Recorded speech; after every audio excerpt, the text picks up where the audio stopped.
Ladies and gentlemen, welcome to another video, and today we're going to be looking at the up-to-date Gladiator. So this is kind of a cheese tactic. I know a lot of you guys have been asking whether my last video still worked, and it does for the most part. So we're going to go over a few things that may have changed, but this is a cheese tactic, right? This is all about macroing, and we're going to be kind of making things work that maybe shouldn't. And the reason they do work is because protection is not made for DPS. They've fudged this Gladiator spec in, and unfortunately, it's just not worked out particularly well for them. But let's use it while we got it, right? So let's get into it. First of all, we're going to start with the stats. So number one priority is going to be weapon DPS. No matter what you want the highest item level weapon you can get. And then secondary, we're going to want strength and bonus armor. So get those next rings and cloaks. You want bonus armor on them. And then we're going to want mastery and multi-strike. Now, mastery and multi-strike are going to be our top tier for stats.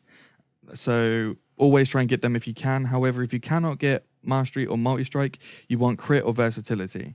So it's going to be mastery, multi-strike, crit, versatility. That's the kind of order you're looking at. Mastery is the best. Multi-strike is a tiny bit underneath it. Crit and versatility are a little drop below. They're not going to be the top priority, but they are still good.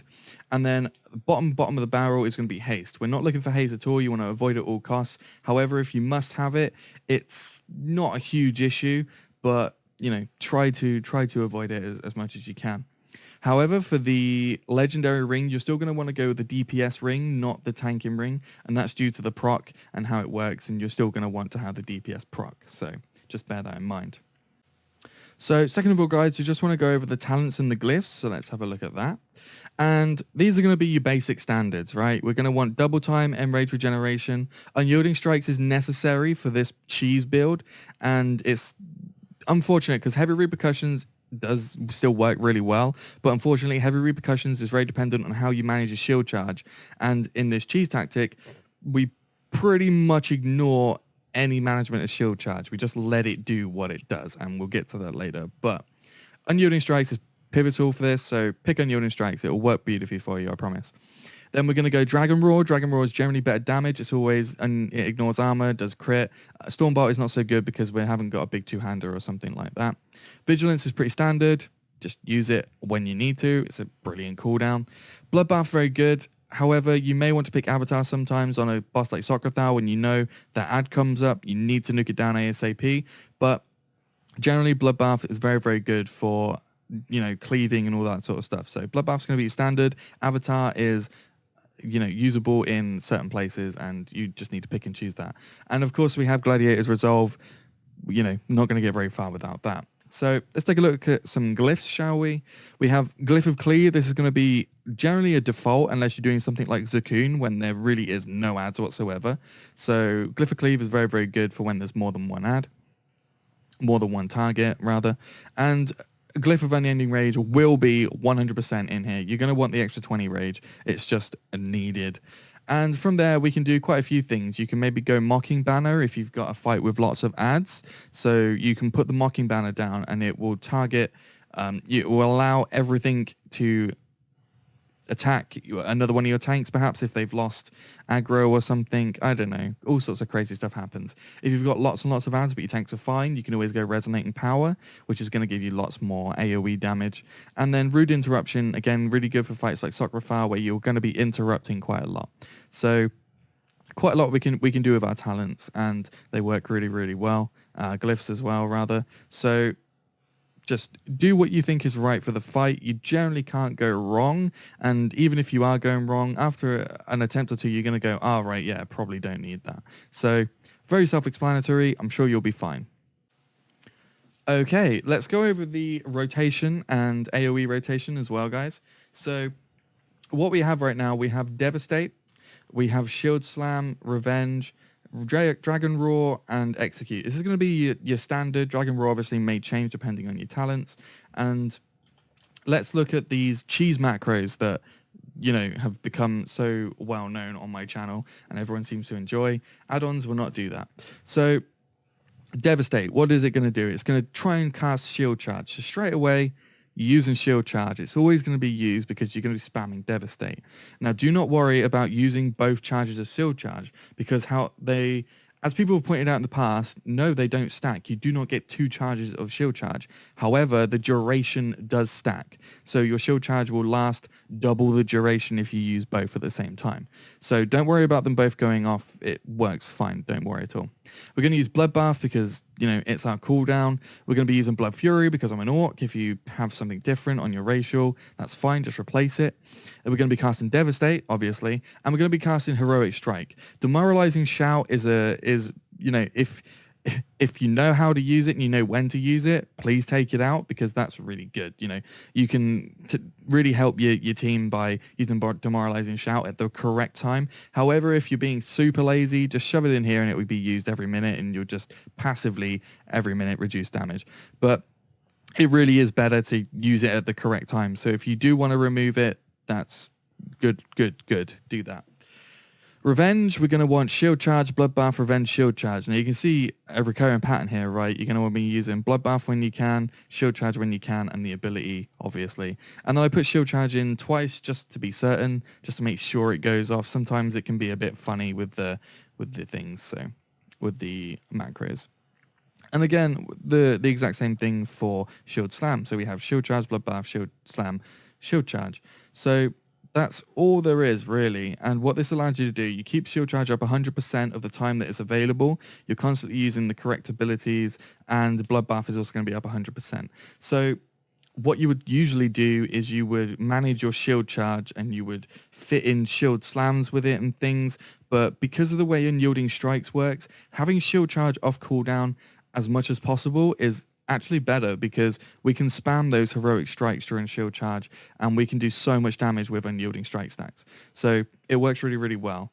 And it allows us to completely forget one of the base mechanics around the spec that I think Blizzard tried to build in but completely failed at. So we're taking advantage of that and we're kind of, again, cheesing it. So let's look at what we do, shall we? Right, so we're going to run in. We're going to start with shield charge. You'd usually charge in, obviously. Let me do that. So we're going to charge in. We're going to shield slam. We're going to revenge. And we're going to spam devastate. And that's it. Rotation done. Shield slam comes up. We're going to devastate.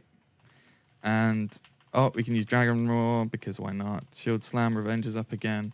And we're going to spam devastate. Right, that's it. Rotation done. That is the whole rotation. We don't have to think about anything and think about what cooldowns are popping, whether we've got shield charge available. We're just doing it. It's just going and it's doing its job. And we're doing quite a lot of damage. Let me get the meter up. I mean, I'm doing 51k here. Sure, I'm cleaving onto things beside me. But Gladiator really revolves around cleaving anyway.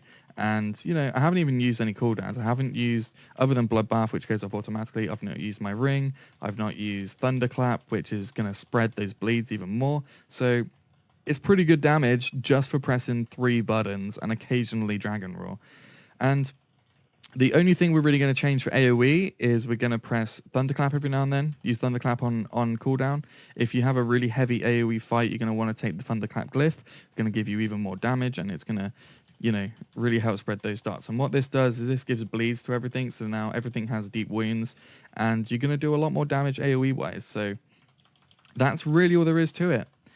There's nothing else to change. Now, the only thing we change when we come to execute is when in execute range, if shield slam is available, if shield charge is up, rather, I should say, if the buff shield charge is up, like it is now, you can see I have a weak aura for it.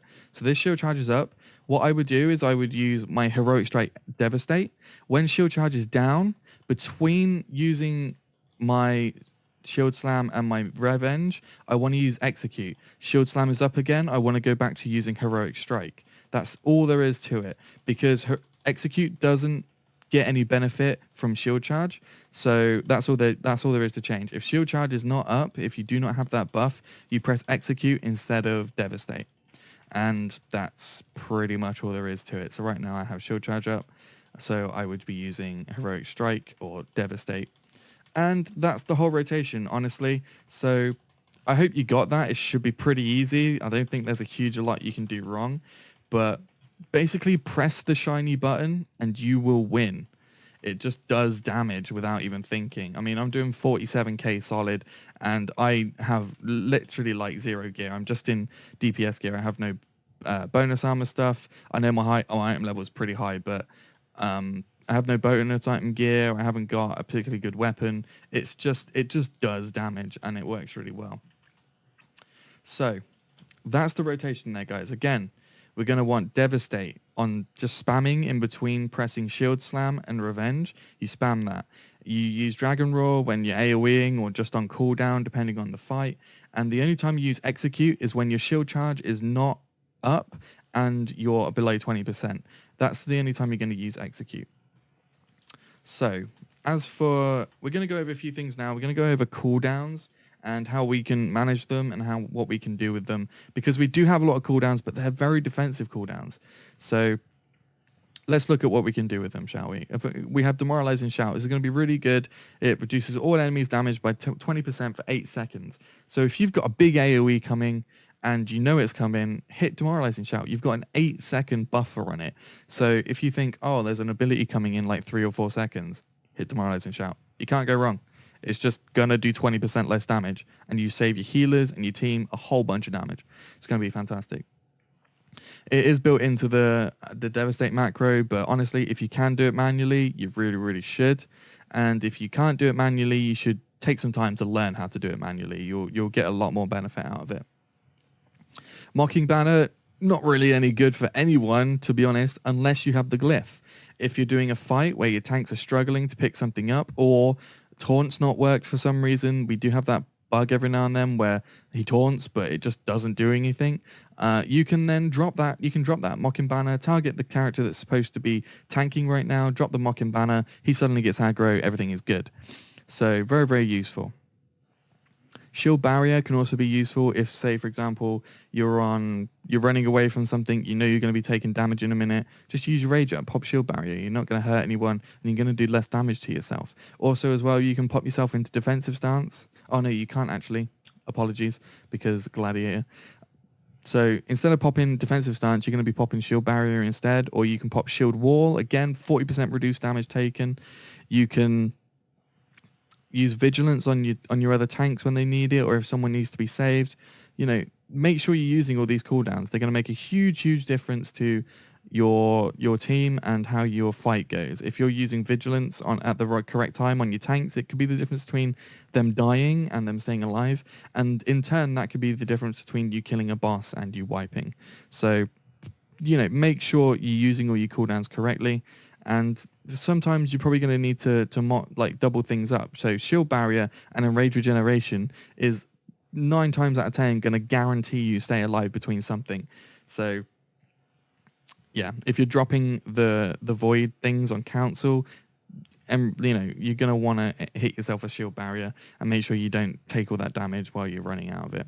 All sorts of things can be done with the cooldowns. They are more defensive instead of offensive, which is a shame, but we do have Avatar if we really need to, and we have bloodbath going off constantly anyway. So make sure you're using your cooldowns. Very, very useful.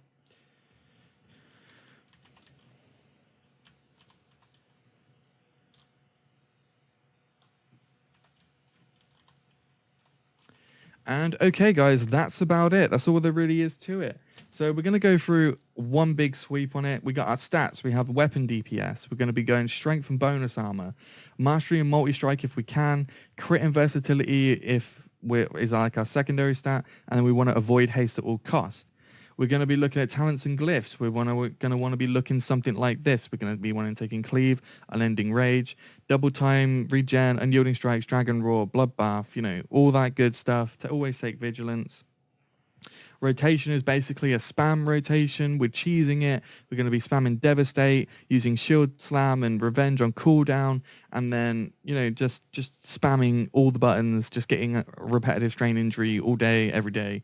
We're going to want to be thunder clapping for AoE, and we only execute when shield charge is down. So just bear that in mind. That's going to squeeze that little bit of extra damage out, but it's going to be like sick DPS no matter what you do.